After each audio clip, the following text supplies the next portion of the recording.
آپ جب چائے پہ بلاتے ہیں نا کسی کو، آپ چائے کے ساتھ یہ مختلف پکوڑے، سموسے اور ان تمام چیزوں کی بجائے فروٹ رکھ دیں، کیونکہ ہوتا کیا ہے کہ آپ کہیں سے کھانا کھایا، آپ کہہ رہے ہیں بھائی آپ کے کسی کے یہاں چائے پینی ہے، اچھا چائے 3 جگہ پینی ہے، آپ کو میں مشورہ دے رہا ہوں، اگر آپ چاہتے ہیں کہ آپ کا مہمان کچھ نہ کچھ کھا لے تو فروٹ اپنی جگہ خود بنا لیتا ہے. پیٹ بھرا ہوا بھی ہے نا، فروٹ اپنی جگہ بنا لے گا، باقی اگر اس کا پیٹ بھرا ہوا وہ آپ کی کوئی چیز نہیں کھائے گا تو آپ کو بھی لگے گا اتنی تیاری کی. تو بیسٹ یہ ہے کہ آپ بھی آرگینک دعوت کرنا شروع کر دیں نا، کہ آپ کسی کو اپنے گھر، اچھا خرچہ آلموسٹ اتنا ہی ہو رہا ہے، آپ پتہ نہیں سموسے پکوڑے بیکری کی پتہ نہیں کتنی آئٹمز منگا رہے ہیں، آپ ایک ہی فروٹ کا تربوز، سبحان اللہ میں تو نہیں سمجھتا تربوز کسی کو پسند نہ ہو، تربوز کا سیزن ہے، آپ تربوز رکھ دیں پھر دیکھیں انشاءاللہ سبھی کھائیں گے. تو کوئی بھی فروٹ ہو جو بھی آپ کی جو اس کو کہیں کہ جیب اجازت دے، ایک فروٹ ہو بے شک ہو، وہ کاٹ کے رکھ دیں اور اس کے ساتھ آپ چائے پلا دیں، آپ دیکھیں گے کہ مہمان کچھ نہ کچھ فروٹ ضرور لے گا.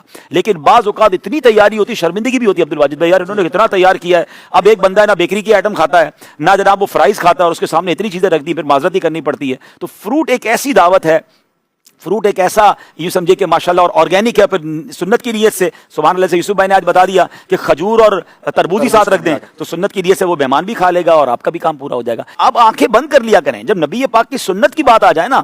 اور سبحان اللہ میں تو پرسنلی بہت چیزوں کو اسٹڈی کرنے کے بعد اس نتیجے پر پہنچا ہوں کہ اللہ کریم نے جو بھی بنایا ہے، کھانے پینے کی جو چیز رب کی طرف سے نا، اس میں کوئی نقصان ہی نہیں ہے، کسی بھی بندے کو نقصان نہیں ہوتا. یعنی اب سائنس اس بات پر بھی آ گئی کہ فروٹ بھی شوگر کے مریضوں کو ایک لمٹ تک کھائیں تو کوئی نقصان نہیں پہنچاتا. اس کا مطلب میرے رب نے جو بنایا ہے نا سبحان اللہ سبھی صحت کے لیے اچھا ہے، سبھی ہمارے لیے بہترین ہے، تو اس کو استعمال کریں. ہاں ہر چیز لمٹ کے اندر استعمال کرنی ہے. ایک صاحب مجھے ملے تھے اور یہ بات میں نے بہت پہلے ایک زبردست بزنس مین تھے ان سے سیکھی تھی.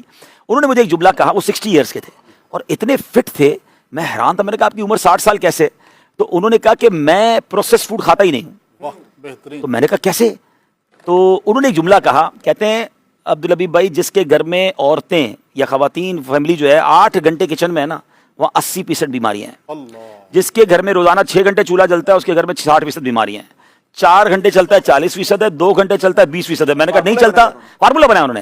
تو کہتے نہیں چلتا، کہتے کوئی بیماری نہیں ہے. میں نے کہا آپ کیسی باتیں کر رہے ہو، گھر میں کھانا نہیں پکے گا؟ پھر انہوں نے کہا نبی پاک کے گھر میں کیا ہوتا تھا. اچھا وہاں مجھے وہ حدیث یاد آ گئی کہ چولہا تو کئی دنوں تک نہیں چلتا تھا.